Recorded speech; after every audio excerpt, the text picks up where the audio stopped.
Hai semua, pada video kali ini saya akan membahas tentang hal-hal yang berhubungan dengan oceanografi. Penjelasan dan manfaat oceanografi. Oceanografi adalah ilmu yang mempelajari lautan dengan menitik beratkan pada karakternya sebagai lingkungan.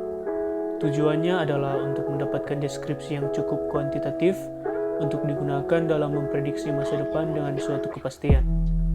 Oceanografi menjadi penting untuk dipelajari karena dapat membantu dalam memahami fenomena yang terjadi di laut. Dan mempelajari oceanografi juga, kita dapat melakukan prediksi dan simulasi yang berkaitan dengan kebencanaan yang terjadi di laut. Pembagian ilmu oceanografi. 1. Oceanografi fisika. Oceanografi fisika adalah ilmu yang mempelajari kondisi dan proses fisik laut, terutama pergerakan dan sifat fisik air laut. 2. Oceanografi kimia. Oceanografi kimia atau kimia laut adalah ilmu yang mempelajari sifat-sifat kimia dari lautan. 3. Oceanografi biologi. Oceanografi biologi adalah ilmu yang mempelajari kehidupan yang ada di laut. 4. Oceanografi geologi. Oceanografi geologi adalah ilmu yang mempelajari topografi, struktur, serta proses geologis dasar lautan untuk menemukan bagaimana bumi dan lautan terbentuk. Ruang lingkup ilmu oceanografi. Ilmu oceanografi terdiri dari beberapa perpaduan ilmu, yaitu astronomi, biologi, kimia, klimatologi, geografi, geologi, hidrologi, meteorologi, dan fisika. Ilmu-ilmu dasar itulah yang dipakai oleh para oceanografer untuk melakukan segala kegiatan yang berhubungan dengan ilmu oceanografi, entah itu melakukan penelitian, penanggulangan bencana, dan yang lainnya. 4. Struktur morfologi lautan. Sama halnya dengan permukaan bumi di daratan, laut juga memiliki relief atau struktur luar yang hampir sama dengan yang ada di daratan. Struktur permukaan atau relief ini yang kita namakan sebagai morfologi laut. 1. Continental shelf atau landas benua. Landasan benua merupakan dataran luas di laut dangkal yang permukaannya relatif datar atau landai dari daerah pantai ke laut dalam. Kedalaman rata-ratanya berkisar 100-200 meter. Kemiringan lereng landasan benua dapat berkisar antara 0-1 derajat dan biasanya terletak di sepanjang pantai pada tepi benua. Paparan benua atau landasan benua ini memiliki ukuran lebar yang bermacam-macam tergantung tipe benuanya. Pada benua bertipe pasif, paparan benua dapat memiliki lebar 80 km hingga 1500 km, sedangkan pada benua bertipe aktif, paparan benua memiliki ukuran lebar yang lebih kecil atau lebih sempit. 2. Continental slope atau lereng benua. Lereng benua merupakan lanjutan dari paparan benua yang menuju laut dalam. Bagian ini merupakan daerah dengan kemiringan yang sangat terjal, yakni kondisi permukaan yang mampu turun sekitar 40-70 meter dalam setiap 1 km. Bahkan pada benua yang bertipe aktif, penurunan permukaannya dapat mencapai 150 meter di setiap 1 kilometernya. Keadaan ini menyebabkan lereng benua memiliki kedalaman yang lebih dalam daripada paparan benua, yakni sekitar 200 meter hingga 5000 meter. Continental rise atau jendul benua. Di daerah yang tidak berbentuk palung laut, kemiringan lereng benua akan mengalami kenaikan secara bertahap, yang disebut sebagai jendul benua. Jendul benua inilah yang sebenarnya merupakan bagian dari benua yang langsung berbatasan dengan dasar laut.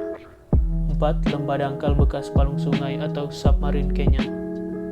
Lembah bawah laut merupakan bekas alur-alur sungai yang terletak di paparan benua pada saat wilayah paparan benua masih berupa daratan. 6. Abyssal plain atau dataran abisal. Dataran abisal adalah dasar laut yang luas setelah tebing benua dan mengarah ke laut lepas. Dataran abisal merupakan bagian dari paparan benua. Dataran abisal merupakan kenampakan topografi yang sangat datar, dan kemungkinan kawasan ini merupakan tempat yang paling datar pada permukaan bumi. 7. Oceanic Trench atau palung samudra. Palung laut merupakan dasar laut yang berbentuk lembah yang sangat dalam dan memanjang. Kedalaman palung dapat mencapai lebih dari 5000 meter.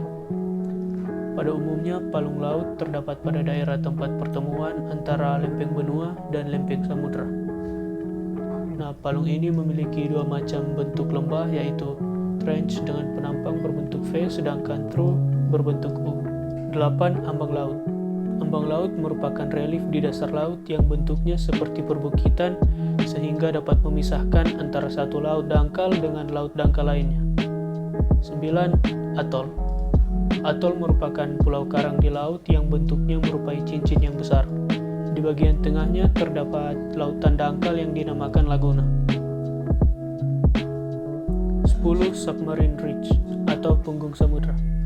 Punggung samudra adalah rangkaian gunung berapi di bawah laut, di mana kerak bumi baru terbentuk dari lelehan magma dan aktivitas gunung berapi dapat membentang hampir 60.000 km dan dengan lebih 90% pegunungan terletak di laut dalam yang terbentuk oleh lempeng tektonik. Sebagian besar berada di bawah air dan ketinggian rata-rata punggung 2.500 meter atau 8.200 kaki. 11. Seamounts atau gunung laut. Gunung laut adalah sebuah gunung yang naik dari dasar laut yang tidak sampai naik hingga permukaan laut, dan dengan demikian bukanlah juga sebuah pulau.